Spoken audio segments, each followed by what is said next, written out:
Welcome to Dezan, Shira and Associates series of podcasts. Dezan, Shira and Associates is a specialist foreign direct investment practice guiding foreign investors in emerging Asia. My name is Danny Roosendel, part of the International Business Advisory Team in Guangzhou. With me today is Constance Chang, Manager of Company Secretarial Service here in our Hong Kong office. In this podcast, Constance will discuss the new Hong Kong Companies Ordinance and in particular how it will affect private businesses in Hong Kong.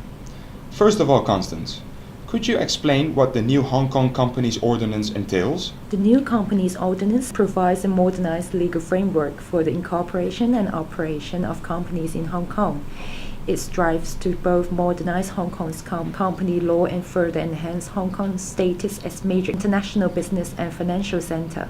It aims to achieve four main objectives, namely to enhance corporate governance, ensure better regulation, facilitate business, and modernize the law.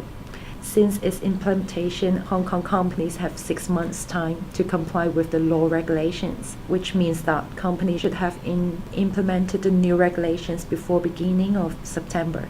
What is the most important measure to enhance corporate governance? Natural director. Previously, a private company could have a sole corporate director unless it was part of a group with a listed company in the group. Now, every private company is now required to have at least one natural person designated as a director, for whom employment contracts exceeding a 3-year tenure must receive shareholder approval. The individual director need not be a Hong Kong resident. Moreover, the legal responsibilities of the position of director have also been made more explicit. And in what way does this change impact private businesses? Prevents tax evasion.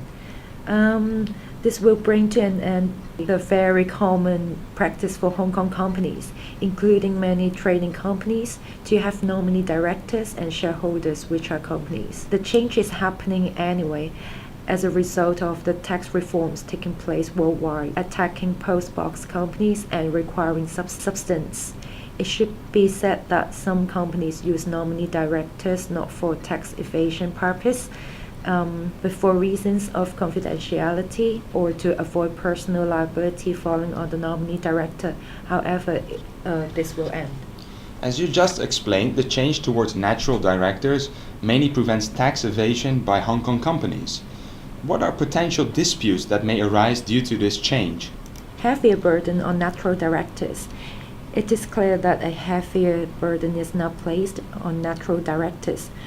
Perhaps there will be an increase in situations whereby beneficial owners appoint what are essentially nominally natural directors instead of corporate directors. A potential increase in litigation. We see a potential increase in litigation arising from such situations, especially where beneficial owners wish to remain anonymous and run businesses in the background, and there is friction between the natural director and beneficial owner who appointed the director. There are known cases whereby beneficial owners engaged in criminal activities which have appointed natural directors to front the business. The new laws are therefore likely to increase such situations in the future. We have already been aware of various companies offering a personal director service, and we anticipate the need for these services to increase. The new Hong Kong Company Ordinance claims to improve the business environment. Through which measures should it help to facilitate this? While many of the measures introduced by the ordinance would appear to constrain freedom in business practices, to better facilitate businesses in Hong Kong, the new Companies Ordinance also removes restrictions and provides further transparency. First, facilitate companies to hold annual general meeting. Under the new Hong Kong Companies Ordinance, everything which is required to be done at the annual general meeting can now be done via written resolution. It also allows a company to hold a general meeting at 2 or more places by using any technology that enables the members who are not together at the same place to listen, speak, and vote at the meeting. Second, more transparency. Other measures include requiring companies to provide shareholders with more detailed information on company direction, which will be contained in the comprehensive directors' reports. Third, expansion of range of company. Also significant is the ordinance expansion of the range of companies, particularly small medium-sized enterprises that qualify for simplified reporting. Thank you very much, Constance. Your insight on this topic is very valuable.